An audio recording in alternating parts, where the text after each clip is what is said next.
Where am I looking?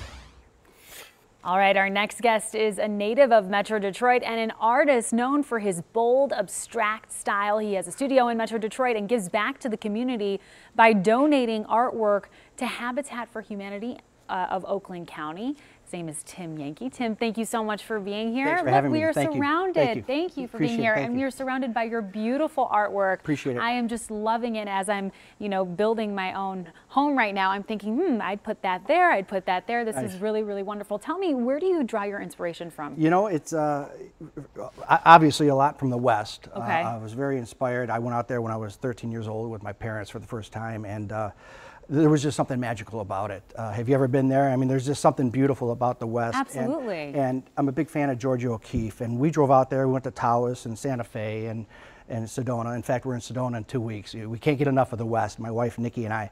But so there's a museum in Santa Fe, the Georgia O'Keeffe Museum, and I'll tell you what, I heard something that she said in the video, and she said there's something about the West. Here she lived in New York City, married to Alfred Stieglitz, an incredible photographer back then, and here they asked her, why would you move out West in the middle of nowhere? And something that she said just totally resonates.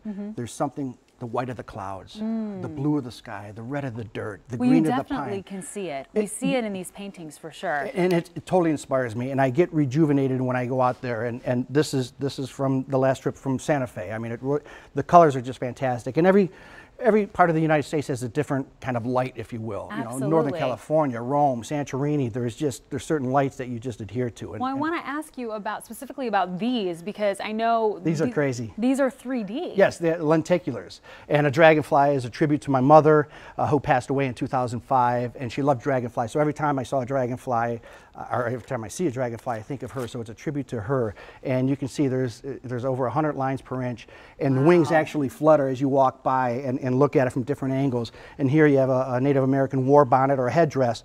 And what was key about this is keeping the integrity and the anatomy of the headdress. We really, really had to nail this down. So when you get close to it, you can see the curvature and the feathers dangle a little bit. And it's taking creativity and using it with technology. And I noticed you also like to incorporate inscriptions into your artwork. Where does Words, that come from? Text, passages that I might be reading. A lot of times it's lyrics to a song. Wow. Yeah, so the music's cranking, and I thought, that was really interesting, so I'll rewind it, and I'll write it down, and I'll run out of room, so I'll finish it over here or go over here, so it's totally discombobulated. So this is text from, is this probably from a song? Probably okay. a Fish song or something like that. So right now, I mean, it's like illegible. I can't read it, but this actually is, these are real words. Therein lies the key, because now you're intrigued. It's a design factor. Yes.